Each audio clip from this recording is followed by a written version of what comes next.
무서워하지 말라. 너의 간구함이 들린지라. 아멘. 우리가 그리스도인이잖아요. 근데 그리스도인인 우리가 그리스도 우리 주님 앞에 인도를 받고 있다, 이런 생각하고 계세요? 여러분, 내가 지금 살아가는 발걸음이 주님의 인도를 받으며 살고 있나요? 그렇지 못한가요? 어떤 분은 난 주님의 인도를 받고 있어, 이렇게 생각하는 분도 계실 거고, 또 어떤 분은 주님의 인도가 뭔지 관심도 없고 주님의 인도를 받으려는 생각도 없는 분도 있을 것 같아요. 근데 그리스도인이라고 부를 때 성경에서 그런 뜻이 있습니다. 그리스도에게 속했다. 원래 이제 신약 성경이 기록될 그 당시에 군인들을 말할 때 요즘처럼 몇 사단, 몇 년대, 몇 대대 이렇게 하지 않고 군인의 명칭이 지휘관의 명칭이었어요. 그래서 윤민영 부대, 그러면 그 우리 부대원은 윤민영인이에요. 윤민영에게 소속됐으니까. 그래서 고넬료 부대, 그러면 고넬료에 속한 사람들이에요. 고넬료가 그 군인들을 책임져 주는 거예요. 군인들은 고넬료와 함께 전쟁을 하고 또 훈련하고 그러는 거죠. 그래서 그리스도인이 됐다는 말은 그리스도에게 소속됐다. 또 소속된 거로만 끝나지 않고 그리스도를 따라가야 돼요. 그러니까 군에 입대하는 절차가 있고, 입대하면 군에서 훈련받고 지시하는 걸 따라야 돼요. 그럼 내가 그리스도인이 되었다면 예수님을 구주로 믿고 거듭나서 하나님의 자녀가 되고 하나님을 소망하는 이것이 그리스도인이잖아요. 그것만으로 그리스도인이 아니에요. 부대에 입대해 놓고 입대 절차를 밟아 놓고 자기 마음대로 가고 싶으면 가고, 가기 싫으면 안 가고, 놀고 싶으면 자기 마음대로 하면 그건 부대원이 아니죠. 주님의 소속된 사람이면 주님을 따라야 돼요. 주님이 가자면 가고 멈추자면 멈추고, 주님이 하자면 하고 안 된다면 멈추고, 주님의 인도를 받는 게 이게 그리스도인 거예요. 그래서 내가 예수님 믿어, 나 그리스도인이야, 그렇게 말하면서 꼭 놓쳐서는 안 되는 게 그리스도를 따르려는, 그리스도의 인도를 받으려는 간절한 믿음이 우리 안에 있어야 되는 거예요. 이게 바른 그리스도인 거예요. 사사시대 때 내전이 있었어요. 베냐민 지파하고 다른 11지파하고 내전이 있었는데, 베냐민 지파가 음란하고 못된 짓을 해서 11지파가 베냐민 지파를 혼내주려고 했는데 베냐민 지파가 사과하지 않고 전쟁을 한 거예요. 근데 그 전쟁에 베냐민 지파의 군대는 26,000명이라고 성경에 말씀되어 있어요. 11지파의 군대는 40만 명이에요. 그래서 베냐민 지파가, 아니 11지파가 베냐민 지파를 혼내주려고 전쟁을 시작했는데 26,000명밖에 안 되는 작은 베냐민 지파가 똘똘 뭉쳐갖고 11지파를 향해서 싸움을 했는데 11지파가 22,000명이 전사하고 베냐민 지파 26,000명이 이겨요. 그래서 일단 11지파가 실패로 끝났는데 거기서 물러설 수가 없잖아요. 다시 11지파가 두 번째 베냐민 지파를 공격했어요. 근데 이번에도 26,000명의 베냐민 지파가 11지파의 18,000명이 전사하고 베냐민 지파가 또 이겨요. 11지파가 하나님 말씀대로 살지 못하고 죄 짓는 그들을 혼내주려고 했는데 이쪽이 더 상처가 많으니까 너무 마음이 아프고 속상한 거예요. 그래서 금식하며 기도하고 전략을 짜서 3차전을 벌였어요. 3차전에는 열한 지파가 베냐민 지파를 완전히 제압했어요. 열한 지파가 분노했는지 베냐민 지파를 거의 다 죽였어요. 군인들, 심지어 여자들, 어린애들, 노인까지 아주 베냐민 지파의 씨를 말렸어요. 그리고 군인 중에 600명이 죽기 살기로 도망가서 한 동굴에 들어가서 베냐민 지파 600명 군인만 겨우 동굴에서 살아남았어요. 그런데 열한 지파가 참을 수가 없어요. 그래서 그 600명을 죽이려고 동굴을 쫓아가는 거예요. 쫓아가다가 11명 중에 한 사람이, 11지파 중에 한 사람이 딱 멈추더니, 야, 이러다가 베냐민 지파가 씨가 마르면 우리 한 지파가 사라지는데, 이러면 이거 우리 속상해서 했지만 이거 안 되는 일 아니냐. 그러니까 다 뉘우치고, 아 맞다, 베냐민 지파가 다 죽으면 어떻게 하니. 그래서 600명을 살려두고 베냐민 지파의 씨를 이어가게 하려고 하는 거예요. 근데 문제가 생겼어요. 이 600명에게 여자들이 다 죽었으니까 베냐민 지파는, 베냐민 지파만 있는데 600명에게 여자 없이 어떻게 씨를 이어갈 수가 있겠어요? 그러면 다른 지파에서 딸들을 결혼시켜 줘야 되는데 베냐민 지파가 너무 미워갖고 11지파가 하나님한테 맹세를 해요. 우리 딸을 절대 베냐민 지파한테는 시집 보내지 않겠다고. 근데 하나님한테 맹세한 건 잘 지키거든요. 그러니 베냐민 지파의 씨는 이어져야겠고, 아 이거 딸들은 맹세했으니까 줄 수가 없고, 그러다가 고민하다가 방법이 어떻게 했냐면, 아가씨들이, 이스라엘 아가씨들이 축제할 때 베냐민 지파 600년 보고 가서 납치해 가라. 그럼 우리가 준 거 아니냐. 그리고 너희 데려다 살면은 그냥 너희 씨가 물어 이어가지는 거 아니냐. 그렇게 해서 600명 결혼시켜서 베냐민 씨를 이어지고 그 중에 사울 왕이 나오고 그런 거예요. 근데 이 얘기를 들으면 조금 앞뒤가 안 맞는 것 같지 않아요? 죽일 때는 막 씨도 안 마르게 죽이고, 그리고 딸들 며느리로 안 준다고 그 맹세는 지키려고 몸부림치고, 얼마나 어색해. 죽이는 건 하나 무섭지 않게 죽이고, 딸들 시집 베냐민 지파에 안 보낸다는 그거 지키려고는 그렇게 애를 쓰고. 이분들이 하나님의 인도를 받고 있다고 생각을 하고 있는데 사실은 그렇지가 않아요. 그래서 사사기 21장 25절에는 이렇게 마무리를 해요. 그때에 이스라엘에 왕이 없으므로 사람이 각기 자기의 소견에 옳은 대로 행하였더라.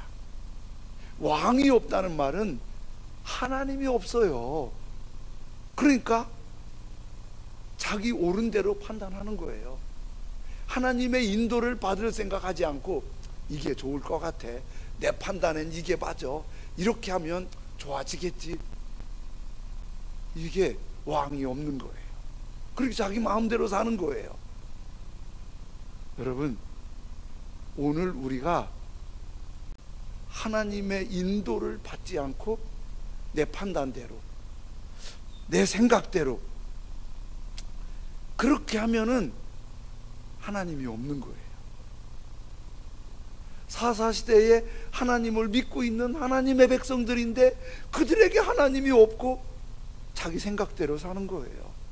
오늘 우리들이 하나님을 믿고 있다고 하면서 하나님의 인도를 받지 않고 내 판단에 그게 맞아, 이렇게 하면 내게 하나님이 없는 거예요.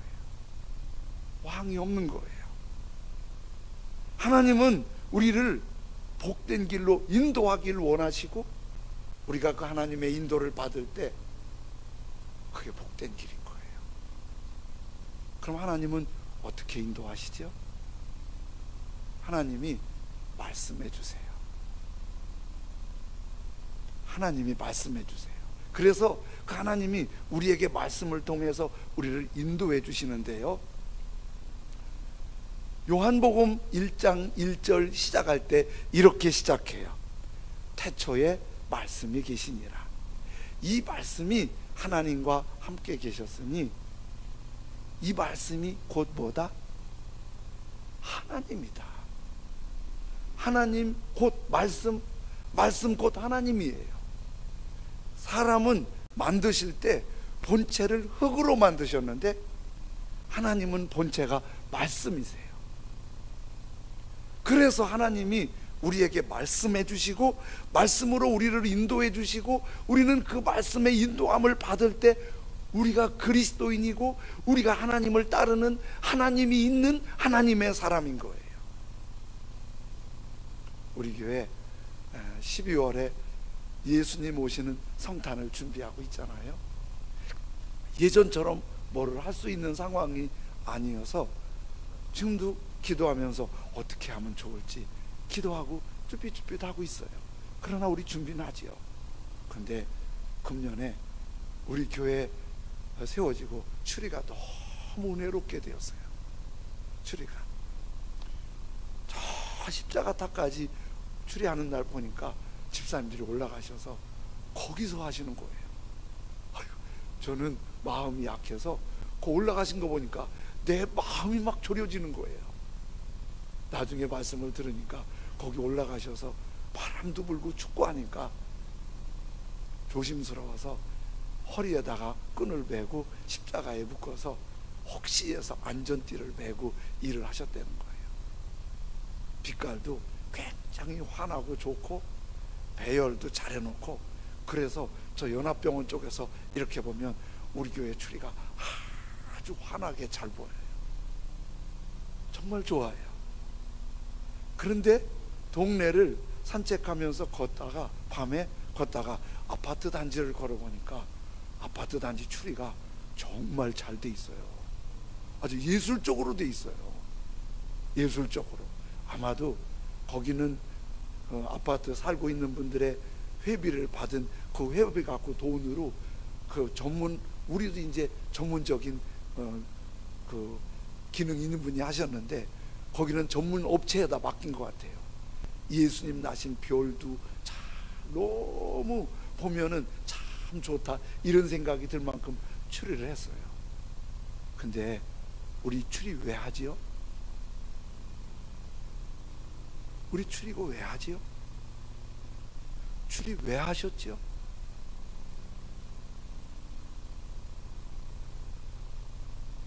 아파트에서 추리를 했을 때 왜 했을까요? 우리 예수님 맞이하고 환영하고 우리 예수님 만나자 이래서 했을까요?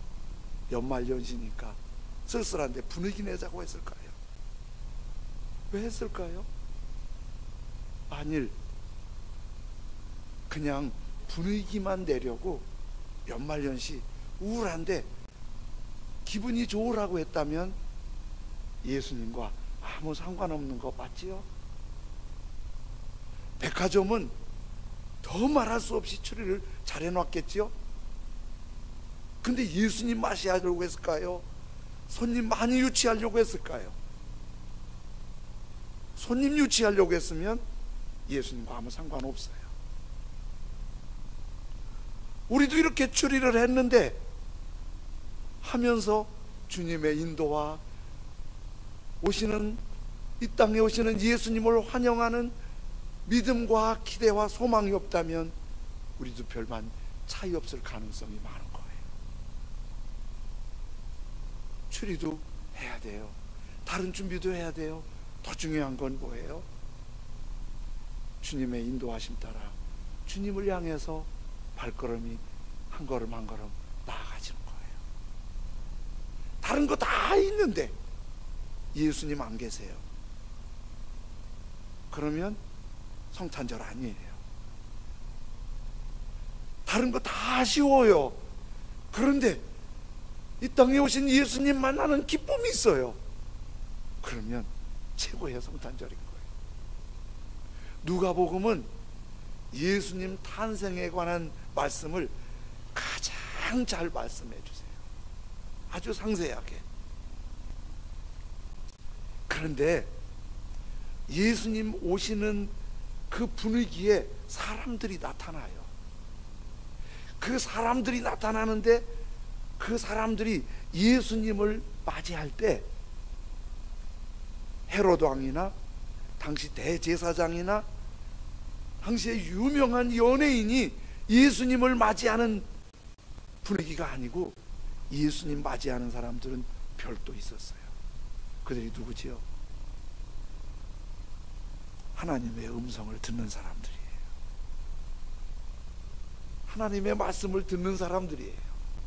첫 번째 주님의 길을 맞이하는 그 사람이 사가랴인데, 이 사가랴는 세례 요한의 아버지예요. 세례 요한은 예수님의 길을 예비하러 오신 분이에요. 예수님의 길을 예비하러 오신 세례 요한의 아버지, 그 사가랴가 가장 먼저 등장하는데, 사가랴의 등장은 하나님의 말씀을 듣는 데서 시작돼요. 그게 오늘 1장 13절입니다. 1장 13절 같이 읽으시겠습니다. 시작. 천사가 그에게 이르되 사가랴여 무서워하지 말라. 너의 간구함이 들린지라. 내 아내 엘리사벳이 네게 아들을 낳아주리니 그 이름을 요한이라 하라. 천사가 그에게 이르되 사가랴야. 하나님의 음성이 사가랴. 우리 한국말 할 때는 누구 부를 때 누구야, 누구요, 야, 여 이거 하잖아요. 영어나 이런 데 다른 나라에서는 야, 여 이게 별로 없어요. 그래서 사가랴, 모세, 마리아, 하나님도 그렇게 불러요. 그냥 야자가 없이 사가랴. 천사가 하나님의 말씀을 전하기 위해서 사가랴 이렇게 부르는 거예요. 그런데 사가랴가 그 천사가 전하는 하나님의 부르심을 들으면서 예수님의 길이 준비되는 거예요.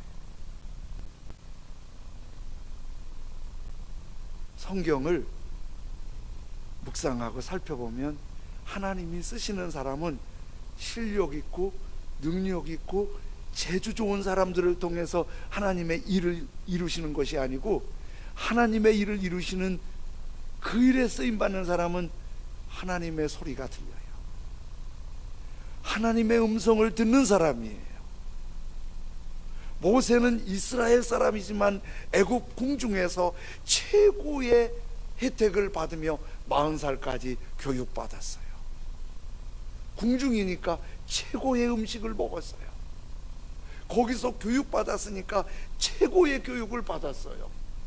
40살쯤 됐을 때 애굽의 왕이 될 가능성도 있었던 사람인데 모세가 갑자기 눈이 열린 거예요. 나는 애굽인이 아니고 이스라엘 사람이라는 걸 안 거예요. 건강관리 잘 됐어요. 교육도 잘 받았어요. 주변에 사람들도 있어요. 그런데 이스라엘 사람들, 노예로 고생하는 자기 동족 이스라엘 사람들을 구원할 생각이 드는 거예요. 그래서 구원하려고 나갔는데 괴롭히는 애굽 사람 한 방 쳤는데 애굽 사람이 죽은 거예요. 이것이 신고가 들어가서 왕자 같은 모세가 살인의 죄명으로 도망가게 되었어요. 여기서 부산보다 더 먼 길을, 지금도 이집트에 그렇게 사막이 있어요.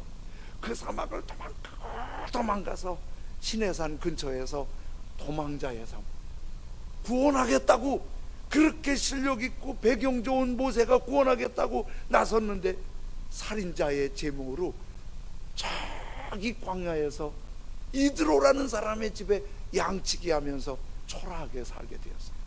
다 꿈도 희망도 사명도 다 사라졌어요. 그렇게 40년 살아서 나이 80이 되었어요. 저 광야에서 바짝 쪼그라지게 늙은 할아버지 모세, 양치기 할아버지, 아무것도 할 수 없을 것 같은데, 그런 모세가 바로왕 두 손 들게 하고 이스라엘 민족을 애굽에서 이끌어내요.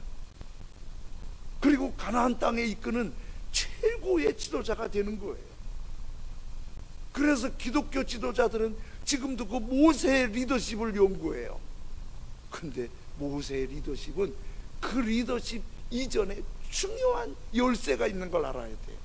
그게 출애굽기 3장 4절입니다. 여호와께서 그가 보려고 돌이켜 오는 것을 보신지라 하나님이 떨기나무 가운데서 그를 불러 이르시되 모세야 모세야 하시매 그가 이르되 내가 여기 있나이다. 늙은 80 노구의 모세가 양을 끌고 가는데 시내산 깃을 한 곳에 나무에서 불이 타오르는 거예요. 그 불을 보고 이게 뭐지? 그런데 그때 하나님이 모세 모세, 도저히 아무것도 할 수 없는 늙은 할아버지에게 모세 모세, 그게 모세가 40대 힘 있을 때보다도 하나님의 음성이 들리고 나니까 이스라엘 민족을 바로 앞에서 해방시키는 탁월한 하나님의 음성이 들리면서, 다니엘도 바벨론에 포로로 끌려왔어요. 청소년 시절에 포로로 끌려오면 추하고 더럽고 힘든 일들만 골라서 하는 노예인데, 다니엘은 인물 좋고 머리 좋고 신분 좋아서 바벨론 왕궁에서 궁중의 혜택을 받으며 교육받게 되었어요. 다니엘은 모세처럼 그런 혜택은 아니었지만 그래도 혜택이었어요. 다니엘만 한 게 아니라 다니엘 주변에 바벨론의 천재들 다 모아놓고 바벨론 천재들과 함께 교육을 받는 거예요. 어느 날 느부갓네살 왕이 이 히브리인 다니엘 친구들과 바벨론 사람들을 불러 모아놓고 인터뷰를 했어요. 그런데 그때 인터뷰할 때 이렇게 말해요. 다니엘 1장 19절 20절에 이렇게 말씀하고 있어요. 왕이 그들과 말하여 보매 무리 중에, 그러니까 그들은 누구냐면 바벨론과 이스라엘에서 골라온 천재들, 가장 잘생긴 사람들 뽑은 거예요. 왕이 직접 인터뷰를 하는 거예요. 그들과 말하여 보매 무리 중에 다니엘, 하나냐, 미사엘, 아사랴와 같은 자가 없으므로, 이게 이스라엘에서 끌려온 포로들이에요. 그들을 왕 앞에 서게 하고 왕이 그들에게 모든 일을 묻는 중에 그 지혜와 총명이 온 나라 박수와 술객보다 몇 배나? 10배나. 여러분, 얼만큼 지혜가 있으면 왕이 감탄할 만큼 10배 지혜가 더 있는 거예요. 그 사람도 만만한 바벨론 사람들이 아닌데 10배나 더 있다고 감탄하면 얼마나 탁월한 거예요. 다니엘, 하나냐, 미사엘, 아사랴는 사람들이 갖지 못하는 다른 지혜가 있었어요. 그 지혜가 하나님의 음성을 듣는 거예요. 하나님의 말씀을 듣는 거예요. 그 하나님의 말씀이 들려질 때 사람들이 상상할 수 없는 지혜가 솟아나는 거예요. 그러므로 우리가 그리스도인이잖아요. 하나님의 사람이잖아요. 하나님께 소망을 두고 살면서 10배나 더한 지혜, 민족을 이끌 수 있는 능력, 이 삶을 헤쳐갈 수 있는 하나님의 은혜, 말씀에 있어요. 말씀이 들려지고 말씀이 깨달아지고 말씀이 보여지는 사람은 하나님의 특별한 복된 길이 보이고 열리게 하시는 거예요. 그럼 이제 어떻게 하나님의 말씀을 사가랴처럼 듣지요? 사가랴 그러듯이 내 이름을 한번 불러주시고 내게 뭘 좀 보여줬으면 얼마나 좋겠어요.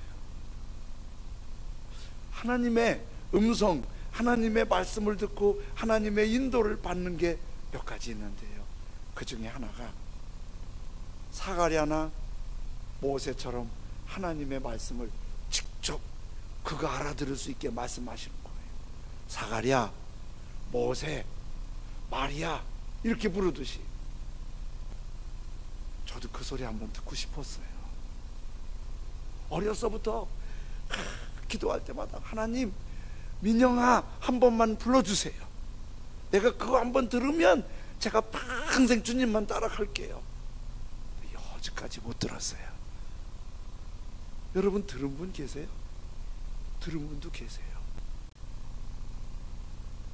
그런데 성경에도 보니까 그렇게 하나님의 말씀 음성을 귀에 영영하게 들은 분들이 그리 많지 않아요.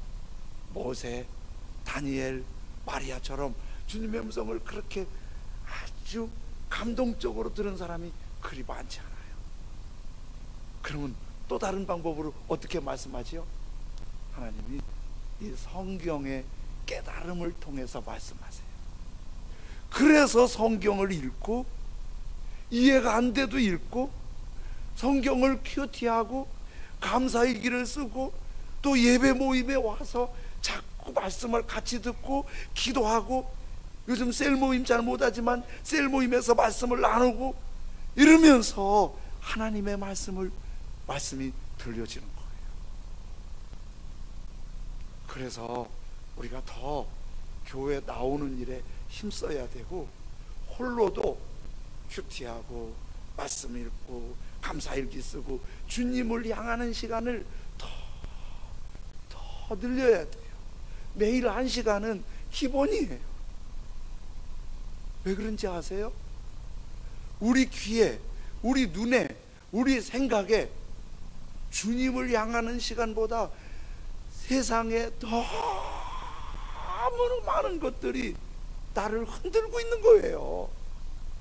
어떻게 하나님의 말씀이 들리겠어요? 어떻게 하나님의 말씀이 깨달아지겠어요? 힘들 땐 힘든 대로, 답답할 땐 답답한 대로, 일이 잘 풀릴 땐 잘 풀릴 대로 주님을 바라보면서 한 걸음 한 걸음, 왕이 없는 게 아니라, 하나님이 없는 게 아니라 하나님이 늘 가까이 하는,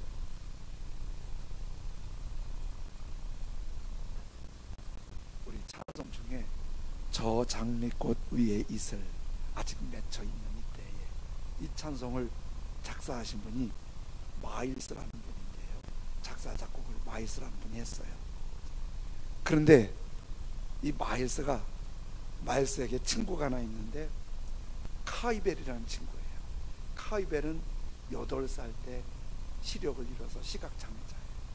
시력을 잃었지만은 시력을 잃어서 청각이 예민해서 음악에 상당한 수준이 있는 음악가가 되었어요. 그리고 결혼해서 시각장애지만 딸 하나 낳고 잘 살아요. 무남동녀 외딸을 낳았어요.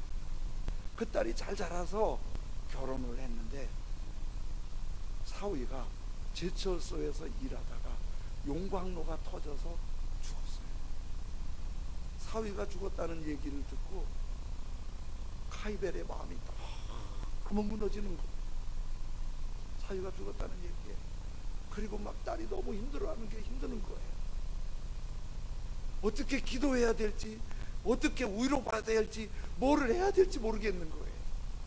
자기 친구, 음악을 하는 친구 마일스에게 이런 부탁을 했어요. 내가 너무 지금 힘드는데 나에게 위로가 될 수 있는 시를 좀 하나 써줘. 근데 마일스도 이 카이벨과 같은 친구이기 때문에 그 소식을 알아서 자기도 마음이 무너지는데 위로의 시를 써달라고 하니까 멍멍한데 뭔 시를 어떻게 써야 될지 아무 생각이 안 나는 거예요. 한참 먼 산을 바라보다가 성경을 들었어요.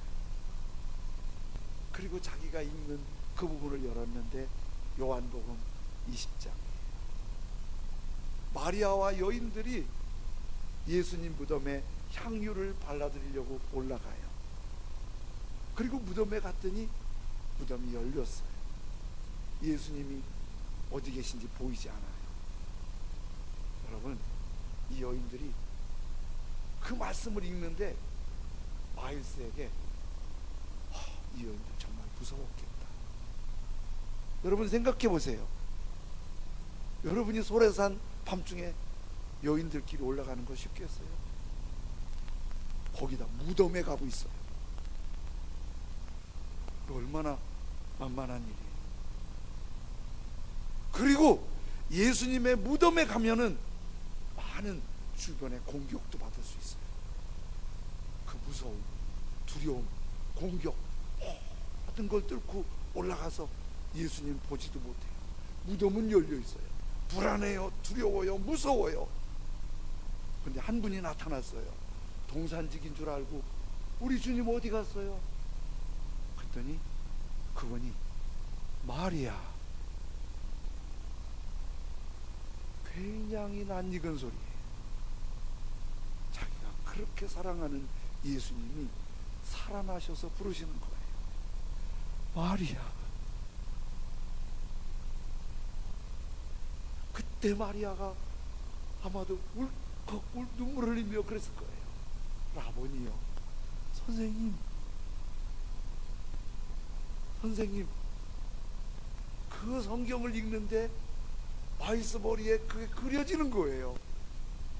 그러면서 그거를 시로 썼어요. 마지막 절은 이렇게 노래를 불러요. 그 청한 주의 음성 울던 새도 잠잠케 한다.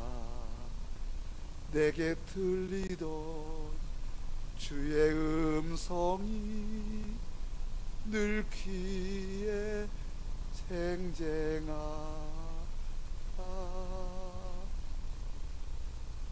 마이스는 저 시를 쓰면서 자기가 위로받아요. 무덤에서 부활하신 예수님의 음성을 들은 마리아의 위로를 자기가 받는 거예요. 그 시를 넘겨받은 카이벨이 위로받는 거예요.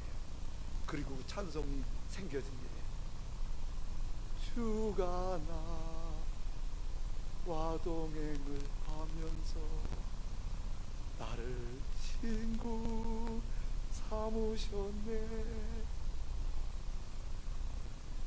우리 서로 받은 그 기쁨을 알 사람이 없도다.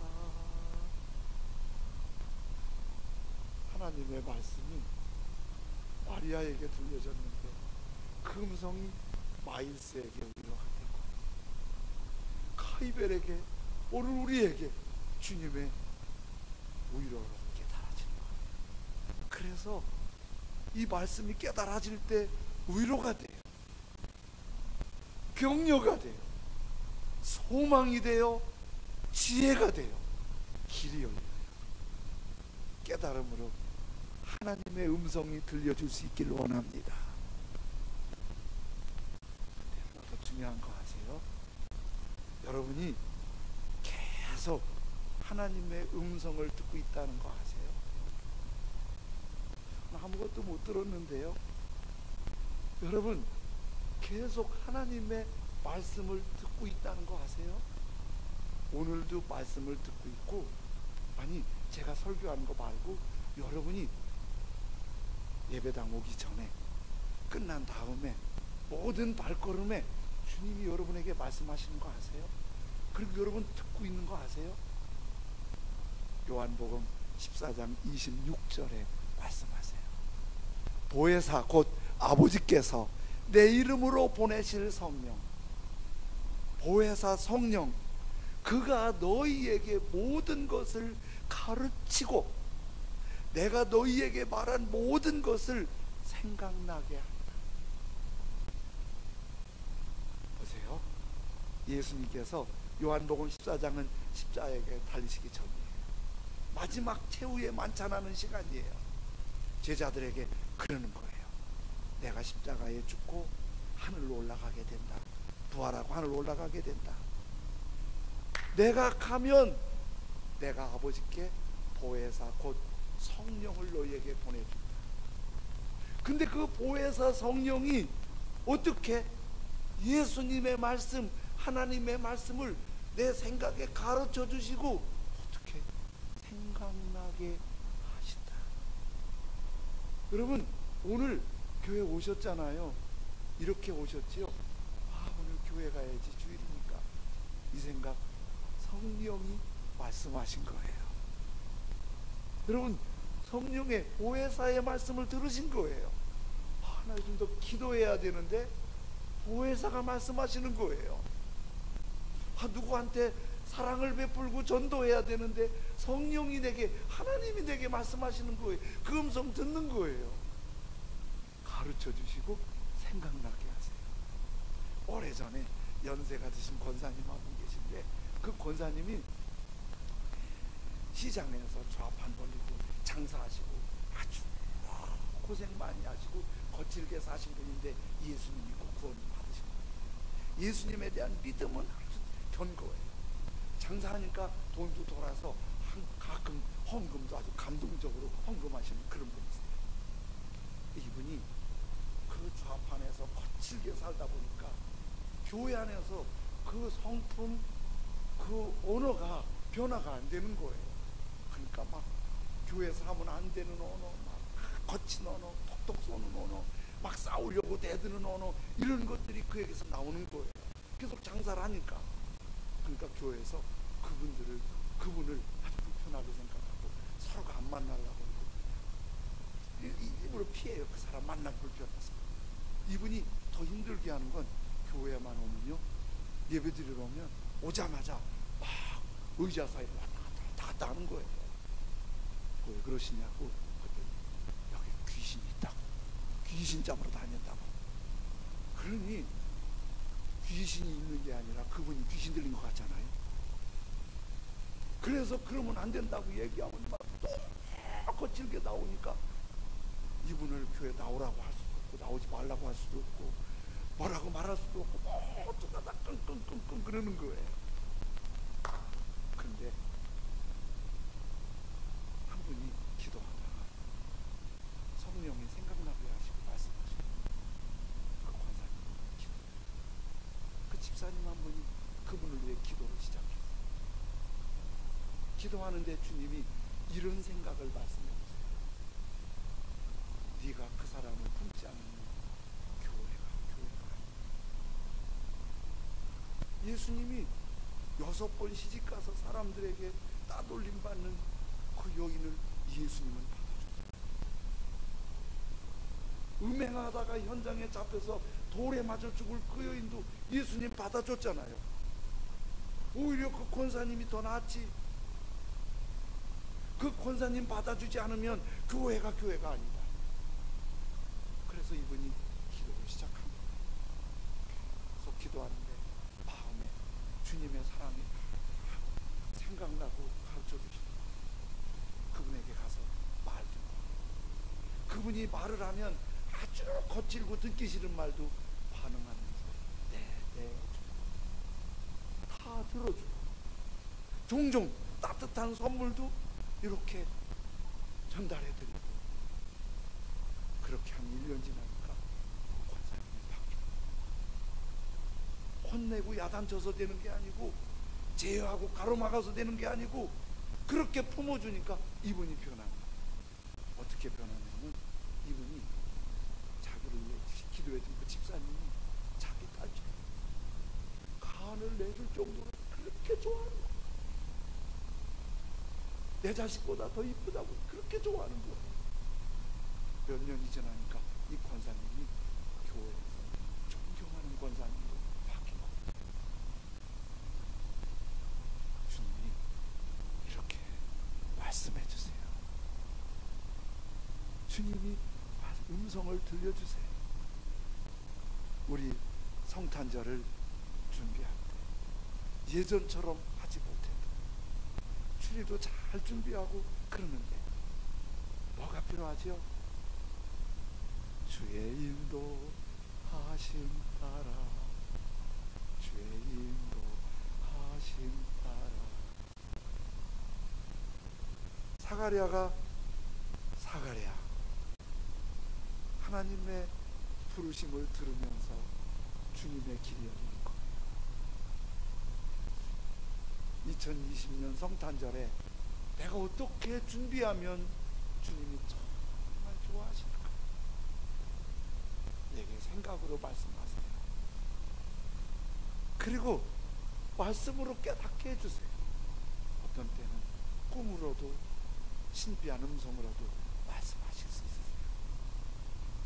그리고 우리가 섬기는 성탄절이 예전처럼 화려하고 북적북적하지 못할지 몰라도 처음 말씀드린 대로 예수님, 성탄에 예수님 만나면 최고의 성탄절이에요. 주님의 음성이 지혜입니다, 복이입니다, 길이 열립니다, 능력입니다. 주님의 음성이 최고입니다. 우리 찬송 드리겠습니다. 주 음성 외에는 참 기쁨 없도다. 날 사랑하신 주 늘 계시옵소서. 기쁘고 기쁘도다. 항상 기쁘도다.